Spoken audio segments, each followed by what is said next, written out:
Welcome to our latest monthly webinar. I'm really excited to be joined today by a friend of mine, I would say, Lee Russel, author of the book Minimum Viable Launch, to talk about lessons that can be taken from the startup world, which is the world in which Lee operates, and can be applied to larger organizations in the corporate world to achieve more effective project delivery. So I'll just start with a quick intro to me. For those who don't know me, my name's Adam Lawrence. I'm the founder of Create Cadence. I've got 25 years of experience in portfolio, program, project management, which led me through various frustrations within some of those larger organizations to establish my own project delivery consultancy, Create Cadence. And our real objective is to take away those pains that probably we're all aware of, those frustrations that we all have with getting projects delivered in financial organizations. So the delays to plans, the cost overruns, the overcomplexity in delivery. Our real aim as a business is to take that pain away and work towards more effective project delivery in technical areas. So that's me. Lee, do you want to do a quick intro of yourself and your business? Amazing. Yeah, thank you very much, Adam. Really excited about our conversation today. Every time we seem to speak, we seem to go on for hours and hours with all of our war stories, I think, from delivering some of these projects. So my name is Lee Russel. As Adam kindly pointed out, I'm the author of the Minimal Viable Launch. I run a company by the same name. We help companies, founders, entrepreneurs who have big ideas work out the simplest route to go from idea into a launched product. That has been formed from my time managing large software projects in some of the UK's biggest software as a service companies, seeing where those launches went horribly, horribly wrong, where those launches went very, very right, and working out the patterns between those. And now we use that methodology with some of the UK's largest companies and also really scrappy startups who are moving fast, breaking things, and desperate to get things launched. And we see everything in between. So yeah, very excited about today's conversation, Adam, and I think we should probably dive in. Yeah. No, likewise. I was going to say, because I think it was March we met, Lee, didn't we, on a ski trip organised by Daniel Priestley, a ski person of influence trip, where it was a networking event for business owners. And I remember distinctly the first proper conversation we had in a log cabin restaurant in the Italian Alps over a couple of bottles of red wine. But you're right, we just instantly kind of connected around some of those frustrations, some of those challenges. And I think even though we come from different angles, you at the startup end, me at the more large organizations, established businesses, you know, the kind of synergies or the opportunities to improve really are there. So I think absolutely, in terms of the webinar today, that's really what we're looking to address. I think I mentioned some of those challenges and frustrations that we see: unrealistic plans, cost overruns, delays, unnecessary complexity. And I think both Lee and I sort of really believe it doesn't have to be like that.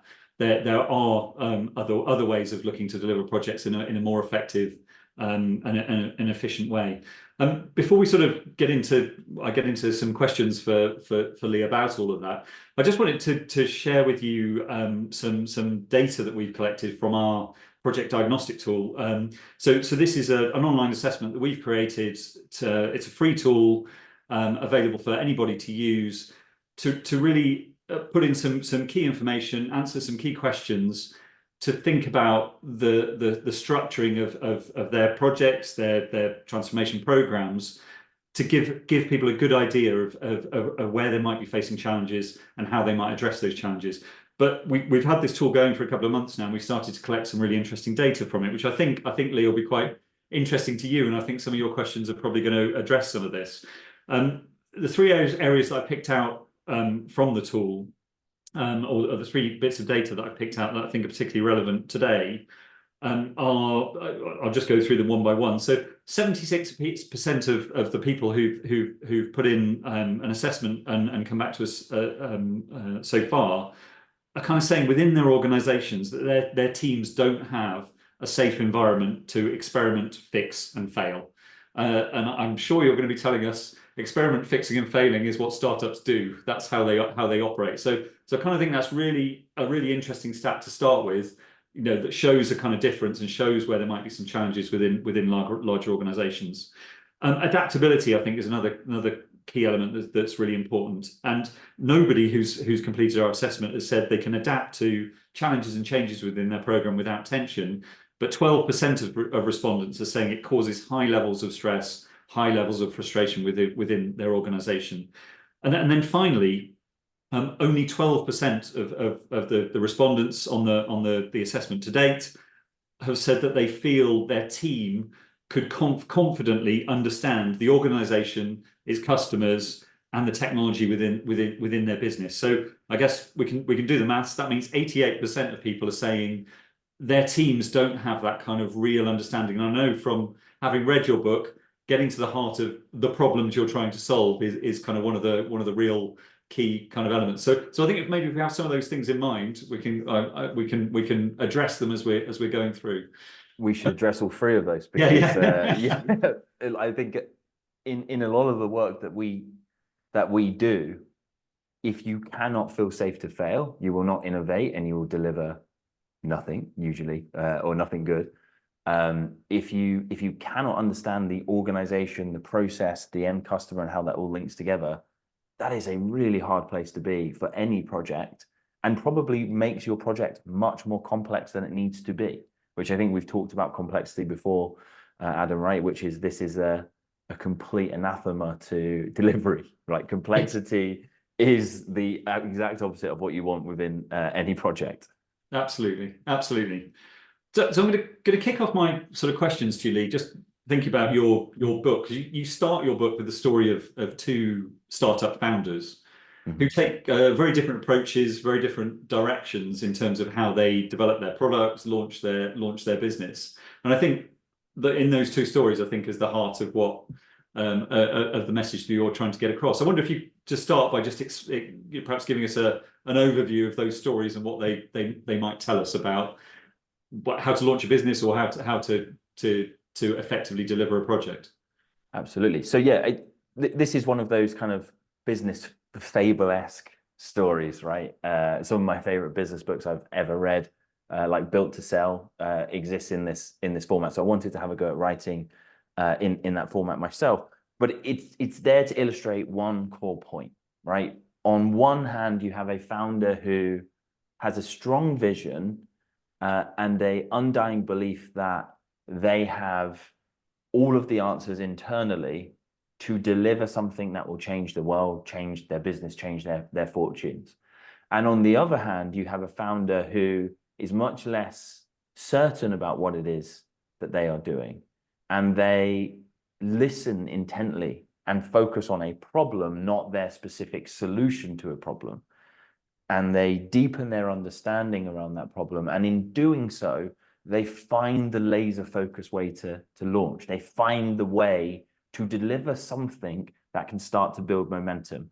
The founder with the grand vision who adds more and more complexity into their product stays stuck, right? And this is the story is based on many conversations and projects that I've run with earlier stage startups. Like I see this as a red flag for our clients now.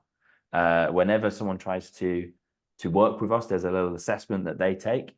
And that is one of the things I'm looking for, because I know if they are a visionary who doesn't want to validate their ideas and doesn't want to understand the problem, they will stay stuck. And no matter how much I try to drag them through that process, they won't launch anything. And that's very stressful for me. And so, the other ways in which I'd seen projects just massively transform businesses is when we understood the problem. I think sometimes really for the first time ever within a business, there was a clear understanding of exactly what we were doing, why we were doing it, the processes and complexity around it, and being able to align an entire team around solving that problem no matter what is a powerful driving force. Which, you know, I was a product manager at some of these large software as a service businesses. That can feel like a really lonely job, but every time I gave the team an understanding of the problem, showed it to them, and let them own the solutions and coming up with them, those projects took legs of their own, got legs of their own, and almost without me being able to stop it, that project got delivered. People were working evenings, weekends, just through a sheer sense of passion and frustration. I'm not saying that's healthy work-life balance, but if you inspire people, you get incredible output from your teams, and it's inspiring them around a vision of solving a problem. Yeah.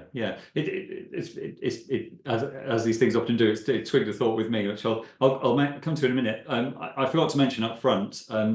If people do have questions they want to raise to me or to Lee as we're going through, just through anything that you've got in your mind, or anything that comes up as part of our discussion, the Q&A function is open on Zoom. So please type away, and we'll do our best to answer the questions. Any questions we don't get to, we may well run out of time, knowing our conversations, Lee. But we'll answer any questions that we don't get to after the event in the kind of follow up email. So the thing that what you were saying there was making me think about, Lee, is I often get involved in project recovery. So go into an organization, they'll say, this project is failing, can you help turn it around? Now, I would say 9 times out of 10, if not 10 times out of 10, the problem they tell me as to why the project is failing is not the problem why the project is failing.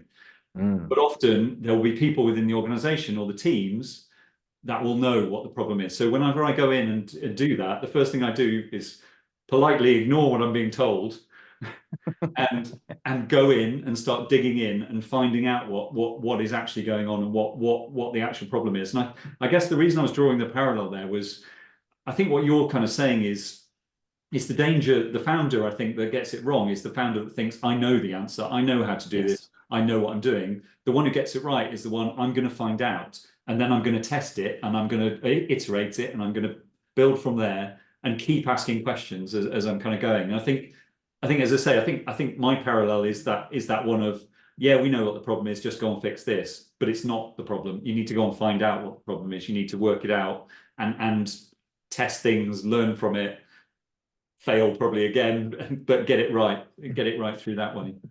Absolutely. Failure is going to be a key thing that we keep coming back to, right? But what you've said there sparks a really interesting thought in my mind, right? If we're looking at the differences between startups and how kind of big projects are delivered, or a new product, let's say, is launched within a large company, right? There is a lethal gap that opens up within a large company that actually opens the door for these small startups to compete with large companies, even though they have much fewer resources at their disposal, right? I love this gap because I call it the David and Goliath gap. Like the giant is slain in this gap that we're about to talk about. As the organization grows, the key decision makers move further and further away from their customers. If they do maintain contact with their customers, they maintain contact with the largest and loudest customers that they have, which often have quite strange requirements. And I'm sure we'll talk about this idea of building products that have 1,000,001 buttons and features and functionalities on it to, keep all of your enterprise customers happy. But as those decision makers move away, their understanding of the problem becomes really warped, because you're hearing second, third, fourth-hand information, and you are in a bubble of bias, which is the boardroom, or the senior leadership team meeting, or wherever you're getting this information from. One of the core things I love doing whenever we work with a larger company is popping that bubble, is taking those whoever is in charge of delivering the project and bringing them right back down and getting in the trenches with their customers again, because your customers, and that can be internal customers, as in end consumers of whatever project that you have, or your actual customers. When you listen to them intently, they can't articulate to you how to solve the problem. That's not why we need to get close to customers. but they can damn well articulate what all of the problems with a process is. They will tell you they are experts in their problems. You then need to become experts in the solutions to those problems. And I love what you're doing there, because it's almost, hey, yeah, cool, I've understood at the top, this is what you think it is, but you're getting closer to the customer by doing that process, right? And understanding what's the real ground truth here. Like, there's the way the management team thinks this process is done, and then there's the way the process actually gets done on the ground behind closed doors, with all of the little workarounds and strange spreadsheets people maintain and WhatsApp groups that are going on that no one knows about. Like, there's all that stuff that we need to understand if we're going to deliver this thin slice, which you talk about a lot, which I think we should touch on today as well.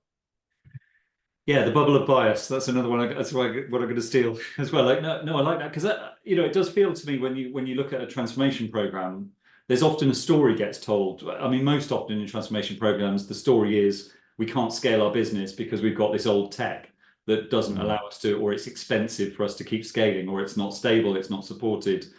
But actually, I don't think there's enough challenge about that story. Is that story actually true?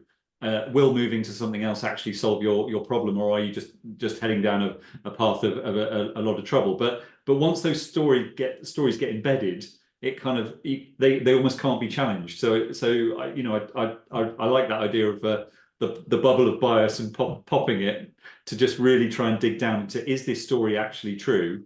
Or are we just on about to go and invest huge amounts of money in something that might not deliver? Well, again, the other point I think that you were making was quite interesting. There is the problem that you're trying to solve. It might not solve the problem that you think you want to solve. If I've said that. It almost certainly, like, unless you get very close to the environment that the process, the product is going to be involved in, you're at real risk. There's a story here which I always kick myself for not looking up the names of these companies, of the stories that I told before these things. However, it's a story of a medical device, millions of pounds worth of development, put into a hospital environment for a nurse to administer a test to a patient, right?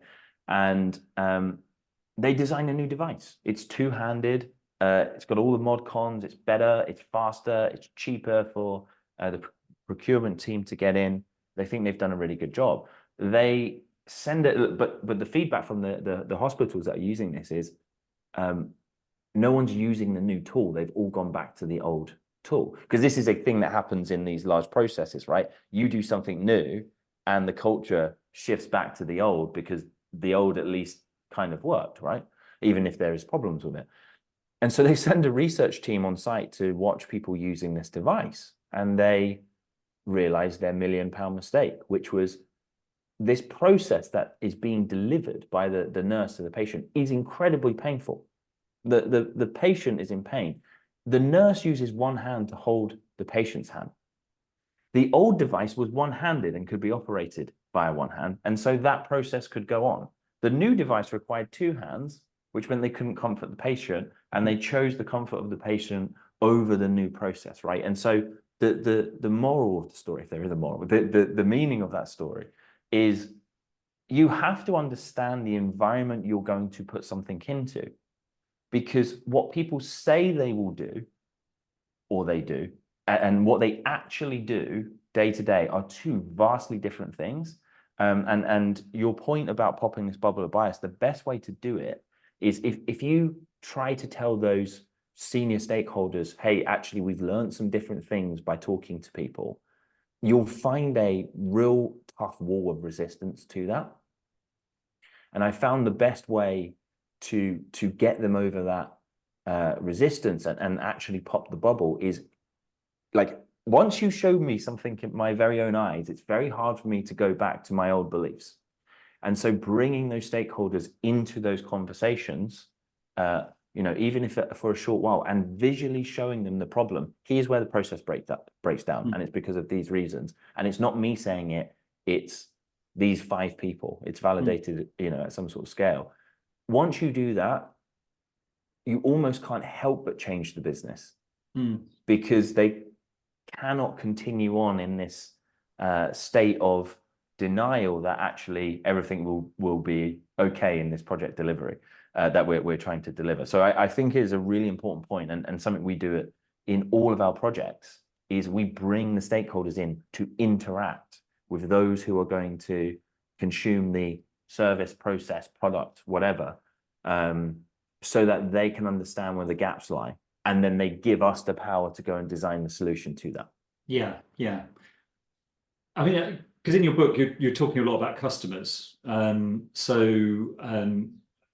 you know, and I guess within a lot of the organizations that we're talking about here, these are actually internal systems. There, you know, sometimes we do projects where you're building something that's going to be used by external customers, but often it's internal users who are using an administration system within the business. Would you see any difference, or would you just say it's exactly the same to think about customers and internal users?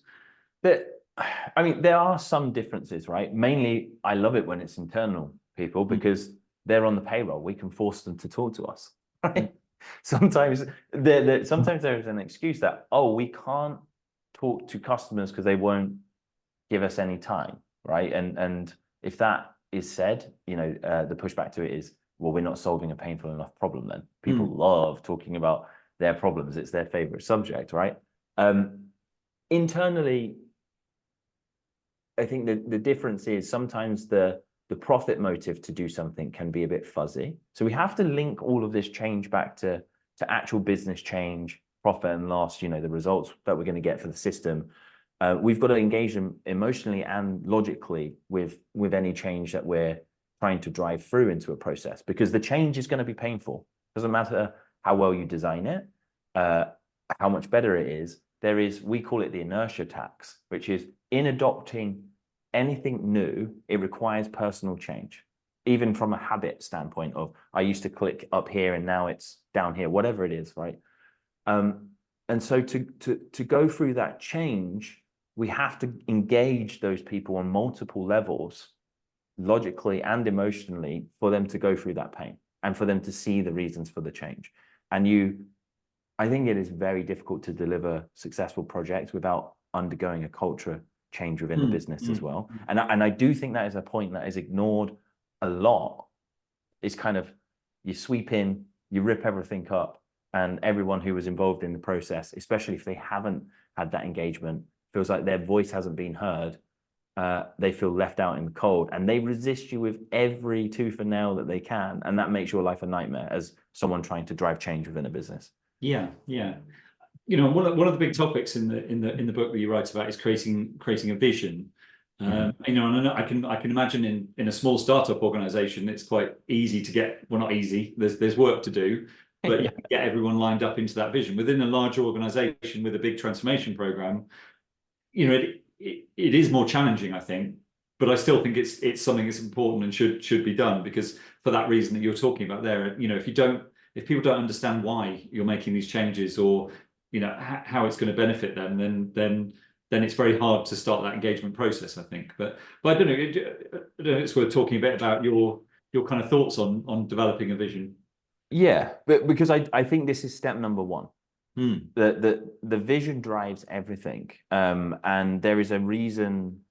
If any of you want to see a really cool video, you can look up the Knowledge Navigator, which you should be able to find on YouTube, which was a video made in the 70s, maybe like early 80s, by Apple. And you'll look at it and you go, oh, it's the iPad, it's Siri, it's all of the AI features that we've got, it's the internet, and you know, as we know it now. And it was a film produced internally for Apple to say, hey, we want to do all these things. They are not technically possible at the minute, but this is the North Star. This is the direction of travel. This is why we are doing these things. Go and innovate to your heart's content, because we're really trying to push the envelope here. We had a bit of a discussion, you know, in our talk about what we might cover here, where there's a key point about this vision building and culture, right? And I firmly believe this. You have to include multiple levels of the business in the creation of your vision, because there is nothing worse than the senior leadership team going on an away day or a week, you know, to somewhere nice, coming back and then saying, we've got this new product vision. It's like, okay, my life now is changing. I'm not sure where I fit into this organization. I'm a little bit scared about this. I'm going to view this with suspicion, right? That's a bad place to start any project. And, you know, we talked about this. I think it's a really interesting point. I have worked in many large businesses where you have like the cynical core. These are the people who have been around in the business for a while. They hate every piece of change that happens. They are a natural cynic, right? And each project that gets failed to deliver something useful and deliver an actual change builds a bank of evidence for why this project is also going to fail, why they shouldn't take it seriously, why they'll frustrate your efforts at every single hurdle. And this is why it's important to start launching small things and building up a cadence of success. It builds evidence that things can be launched and can be changed. I also think with cynical people within the business like that, I've often been shocked at the resistance to removing those people, because as someone who drives innovation within a business, and when I have 200-300 people companies is my maximum. I haven't ever worked in an organization with thousands, so take this for what it is. I've always been really shocked in those size companies when I'm driving change. Like, I'm an annoying person to work with because I'm in the support process, I'm in the sales process. People are like, I thought this guy was a designer. Yep, we also do that. I've been shocked that we have allowed those people to exist in the business because culturally they make everyone else cynical, which makes innovation impossible. Innovation is about playing and dreaming, and cynicism is about business as usual, no change because it's all going to fail anyway. And let's just live with this sucky reality that we've created in the business. I mean, I think something you were saying there, that well, you used the word cadence, which I always enjoy when someone drops that into given the name of our business. But we are really, the reason we called the business Create Cadence was it's all about developing a momentum in a project. And and something we always do, is trying to look for those early wins. The things that you can do that remove those objections, remove blockers, get people thinking, actually, this is starting to deliver here. And we really focus in on getting that, because it's a bit like you were saying about senior stakeholders before. Once you start putting evidence in front of people and saying, we are delivering, look at this. You said you had a problem. We've now fixed that problem. What's your next problem? And you fix that problem. You break down that cynicism. And I kind of think, I totally agree with you. In organizations, there's the people who want to, whether consciously or unconsciously, kind of stay and are kind of resistant to change. And you've got to try and bring them along on the journey. So that kind of thing, I think, really does help to do that. I mean, something I wanted to talk about, which a phrase that will probably be familiar to most people on the call, is MVP. I mean, you've mentioned sort of thin slice as well a few times. I think it's probably a phrase in the corporate world that kind of sometimes gets met with a bit of dread, because I guess to a stakeholder, they probably take it as right, you're telling me I'm not going to get what I want now. But my experience on major transformation programs is that they kind of go like this. They shoot for the stars to start with. They have a huge scope. They start moving along. It doesn't go very well. They start then chipping away at that scope, going, oh, we can't deliver that, we can't deliver that, we can't deliver that. And you kind of have, the problem there is that you have an expectation that starts, an expectation that starts up here, and it ends up just on a decline. And I think when you get that, you get really unhappy people, you get really frustrated stakeholders, whereas actually what you want to do is you want to kind of keep the expectations low, and you want to build it as you're kind of go through it. So that's where I think corporates get MVP wrong. They come at it too late in the day, and by that stage you've kind of promised the world, and you're now saying you're not getting it, you're getting something else. But yeah, I really agree with this, because the thing is, I think we all have stories of business processes we've encountered where you ask, well, why is this like this? And the answer kind of is, oh, we started on this path, we run out of steam, and we kind of left it half done. And it's the worst of all worlds, because you would have been better off not starting that project in the first place and leaving whatever was in place. There's an interplay between the vision and the MVP here, which I think is key to understanding, right? So when we work with startups, we set a really far vision. We say, this is going to take us 5 to 10 years. And I'm not even sure whether technically we can do this, and we definitely don't have the money, people, and resources to do this right now. But we create that vision in the knowledge that this is it's a North Star vision. It is a guiding principle, and I think we've talked about it. I talk a lot about it in the book, that delivering something is a journey, right?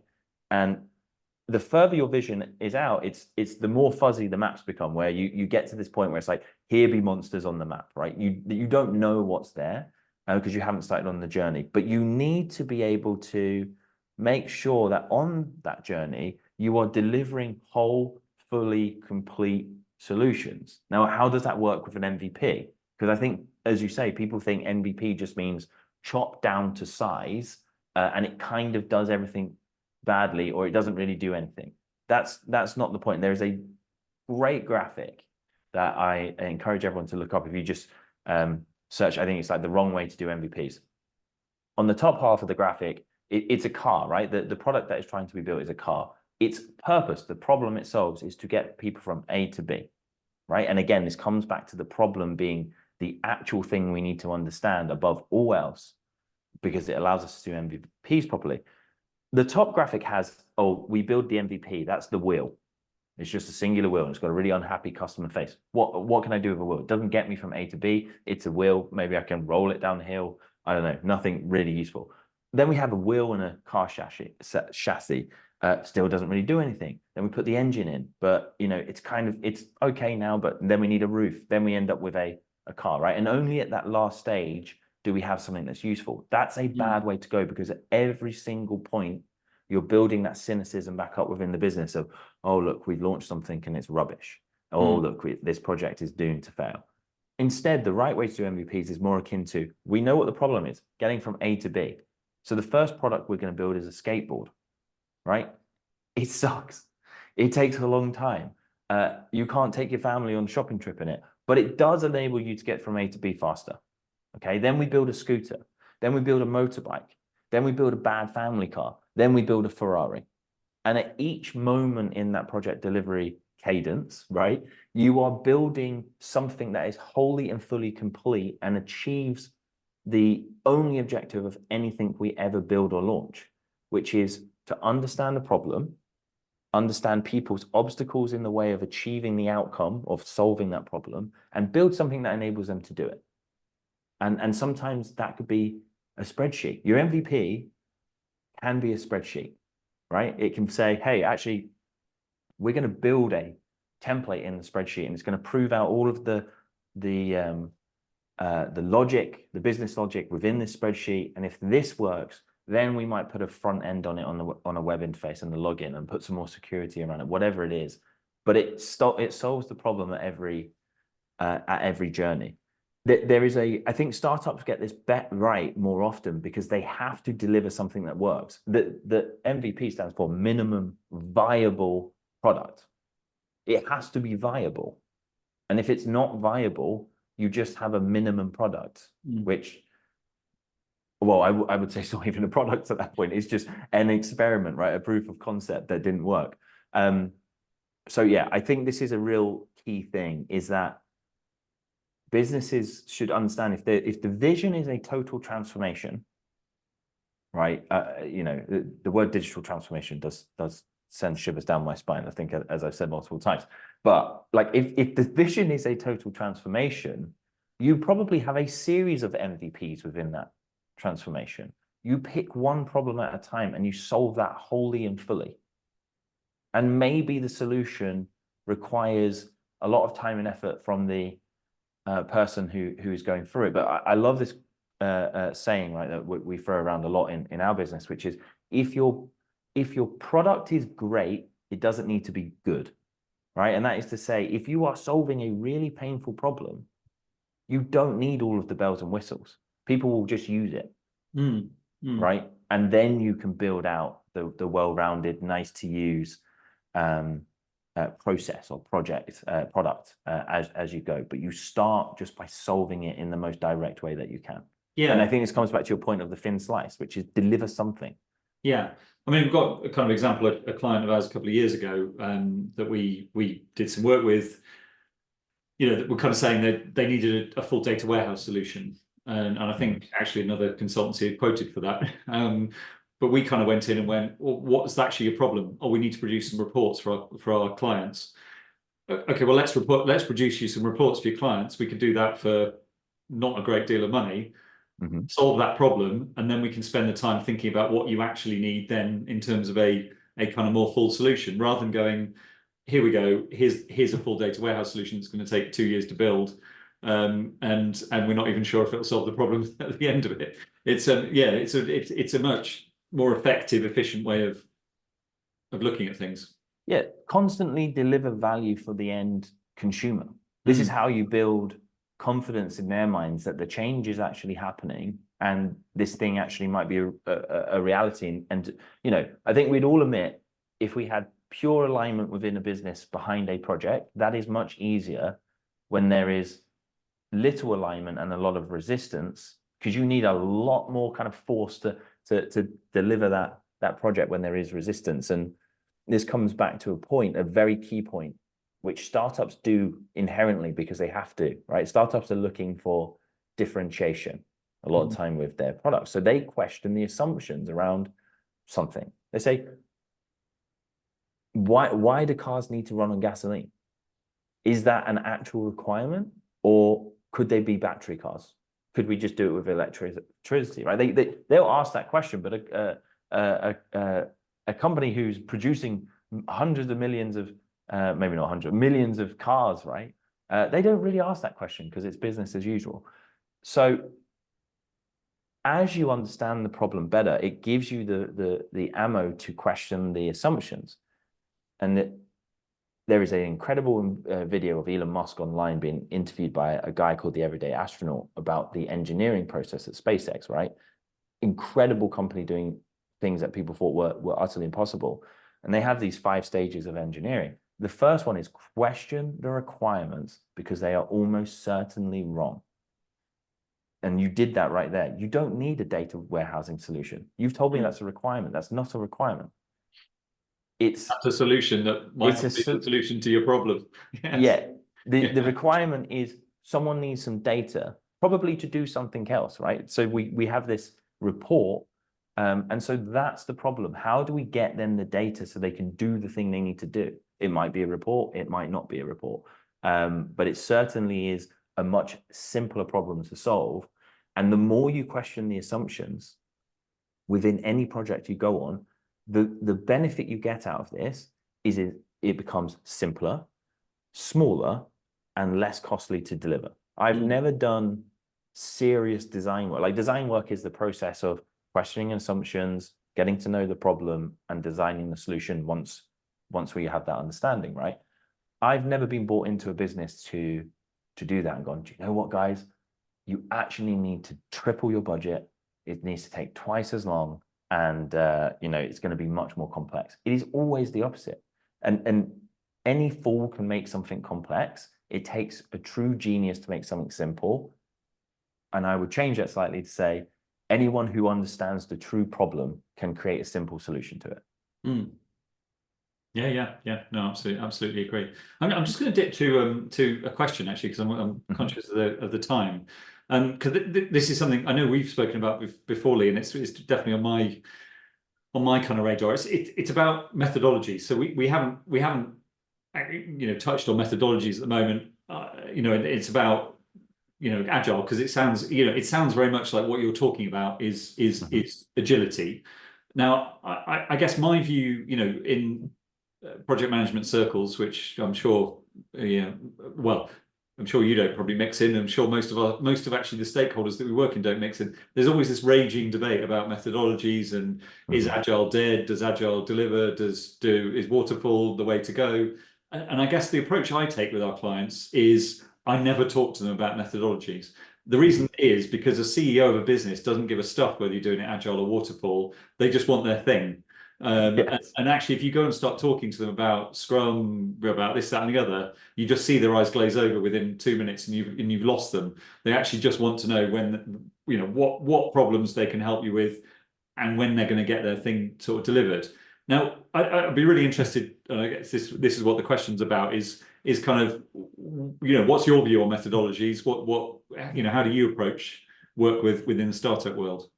Well, you know me, I have strong opinions about things. Someone once told me I have a spiky personality, which is, there's hills that I'll die on. I have quit a company before over a methodology that was presented to us that we were going to do a full business change on and adopt as our product development process. And I was like, I'm out, because we're not going to ever develop anything again. And here's the main problem with an obsession with methodologies, is that your methodology can actually end up becoming your product, right?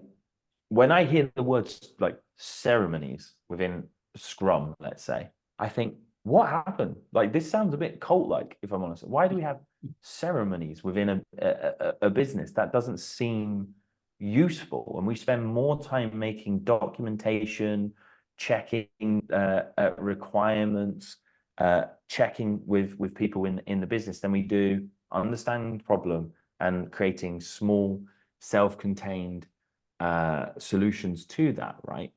And so I think I don't mind whatever methodology is within place within your business. If you are going on a change, if you're delivering a change product, you have to work within the state of play that you have within your business, right? You're not going to change the methodology. I would just say, be careful about being obsessed with the methodology. And like, it's a game, okay? The methodology is a game. Agile is a game. Waterfall is a game. And if you, that Charlie Munger quote I love, show me the system of incentives and I'll show you the outcome. If your business has set up a system of incentives for people to lock down change, to spend more time on process than developing product or developing something, then the incentives within the business are those who are best at running the process rise to the top.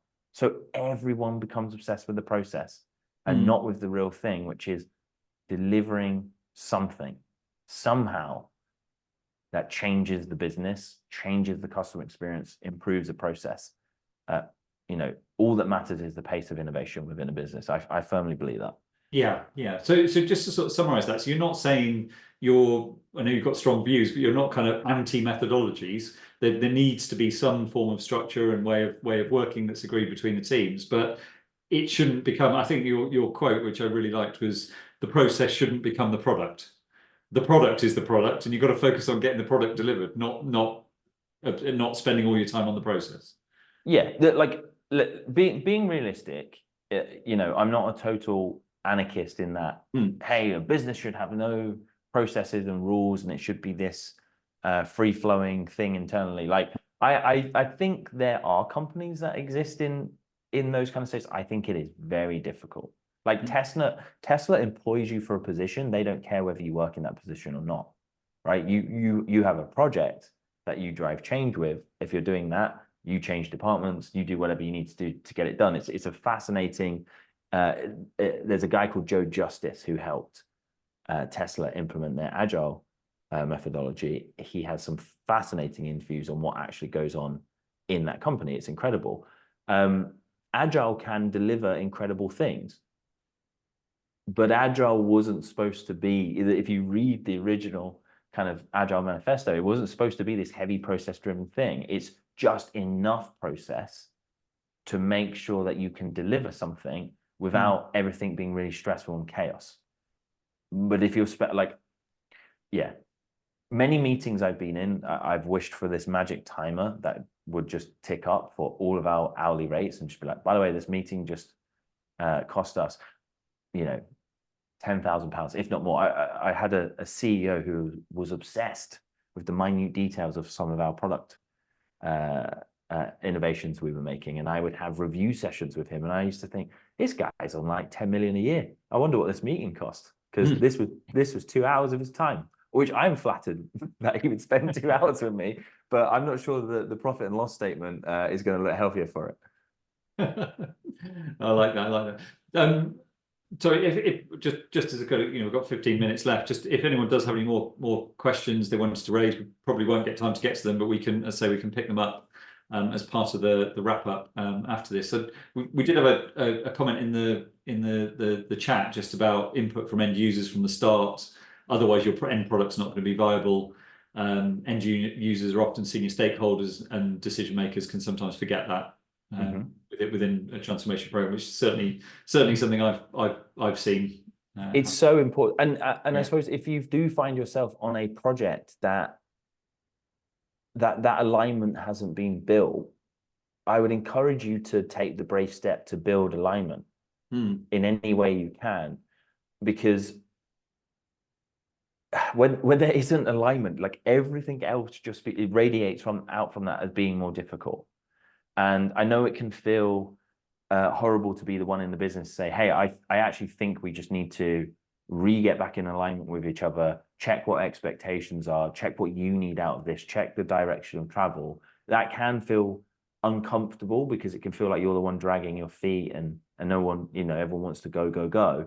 But I can't imagine a scenario where that wouldn't be worthwhile doing, because when you're building stuff on assumptions, it's shaky ground to build stuff on. It really is. And I think it is something that needs to be addressed rapidly within a business. Yeah. Okay, there were two other points, two last points I wanted to come to before we wrap up. One was, again, in your book, I think I noticed this phrase a couple of times about stacking the odds in your favor. I guess what you're trying to say in this startup world, you've got a lot of challenges that you're going to be facing with you. Let's try and make life easier for you. So I don't know, what are the kind of examples you could think of how, well, maybe in your world, and maybe how it might apply to try and stack the odds in your favor in a kind of in a change program or a startup launch. So yeah, the reason I say that is obviously in the book I'm speaking very specifically to people who are founding probably their first tech business, right? That has a failure rate of 91%. I think it is, the last time I looked at the stats, within a 3-year period, right? Starting a tech business is pretty insane. And so we're looking for the easy wins. We're looking for the things you can control. And I think I use an example in there, which is you can fail for many reasons in your startup. You could have your co-founder steal all of your money and run off into the sunset with it. That's pretty bad, kind of hard to control. The government could regulate your business out of existence. A lot of these Web3 crypto companies experience a lot of that, recently. You can have an economic crash that just dries up funding, et cetera, et cetera. Those things are out of your control and are not really worth worrying about. The thing that is in your control, and the way you stack the odds in your favor, I think most easily, is you are fully in control of your understanding of the problem. You are fully in control of understanding the end-to-end process that happens in and around this. You are in control of understanding the environment that your innovation, your product, your process is going to exist in. You're in control of understanding the stakeholders, the end users, the customers, like all of that's in your control. And by rolling up your sleeves and doing the work that, quite frankly, most people avoid, and I've scratched my head on this a lot. We have some stats where it's like 81% of people we work with haven't spoken to at least 5 people about their idea before they want to build it, which blows my mind, right? Blows my mind. Oh, let me sink, 200,000 into this idea. I haven't spoken to anyone about it. Okay, should we do that first? Let's see if it's a good idea.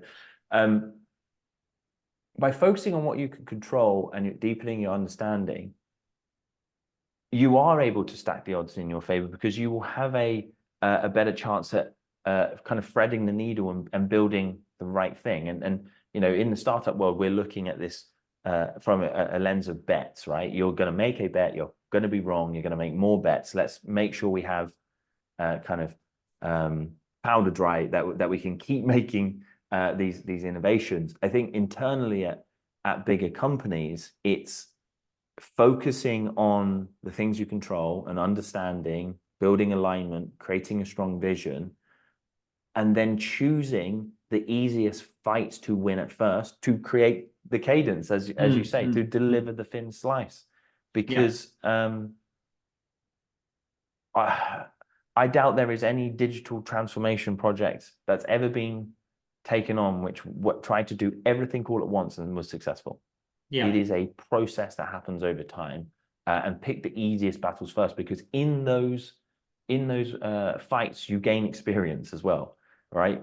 There's a incredible statistic that successfully exited entrepreneurs are way more likely to be successful a second time round because they've already had all of the experience. And I'm going to steal a quote from Alex Hormozy here, which is he talks about this from like a video game perspective. He's like, have you ever played a video game where you get to a certain point and then you die and you have to start over from the beginning? Like maybe some of us are old enough in this audience to remember when games didn't have save states, right? So you would have to play the game again all the way from the beginning. And if you looked at those early levels, you breeze through them once you've done them again. And so because you have the experience, you know what's coming up, you know what button to press, you know how to solve the puzzle to kill that boss, right? And it's the same thing, I think, with project delivery. Don't try and fight the hardest boss that you can possibly pick by doing everything all at once. Find the mini projects within this space, solve those problems, gain experience, gain understanding, and then keep going. That's stacking the odds in your favor. Yeah. No, I like that. So one last question before we come to wrap up. There's a phrase again in your book, "Go Fever," which I'd never heard of Go Fever before, but I instantly recognized it as something that happens at the end of large transformation programs, where everybody's piles in to go, we've got to hit this date, we've got to do this, but actually there's people all around going, hang on, red lights flashing, this isn't going to work. But yeah, it's really dangerous. So it's a space term. I'm a huge space nerd, right? I celebrate rocket launches like World Cup finals, which my friends love and are very confused by. It's a term used in NASA primarily, which actually is the results of the most tragic kind of space flight disasters that NASA has ever seen, which led to loss of life, right? There are times when they have launched rockets where people internally knew of existential risk on that vehicle within the design, but because there had been a strong deadline set, because the vision had come down from on high, because there is the political will and push behind that hitting that date, can't have another delay, can't have another cost overrun. Like imagine being the person in NASA where you've got the rocket fully fueled, it's cost billions at this point, the nation's eyes are watching it, right? You're returning to the moon.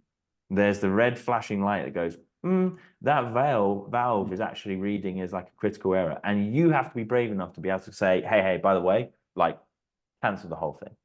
And so Go Fever is this process in which even when people raise their hand, they get sidelined and ignored, they get steamrolled by the rest of the organization because there is this, we have to launch. And it's something that they really try to guard against now within NASA, because in all of their safety reviews and process reviews, this phenomenon happens within large companies, within large groups of people, and the dissenting voices get ignored. So I think in terms of a project delivery standpoint, we talked a little bit about this, like actually in your stats, where it's like people don't feel safe to fail.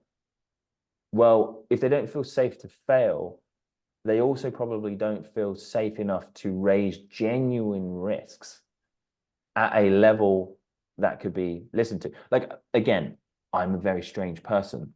In the businesses I've worked with, when I have a risk, I email the CEO. I didn't used to go to my manager. I'd just be like, cool, you've bought this company. By the way, here's a massive problem. Mr. CEO, I know you've got these lovely 3 letters in front of your name, but you need to know about it. In businesses that would not allow you to do that, Go Fever is an even bigger risk, because you can have the people on the ground being like, if you launch this is going to be a disaster. And I'm trying to think of an example where products have been launched that have been, CrowdStrike. Right. Yeah. Now let's think about that example. update. Like,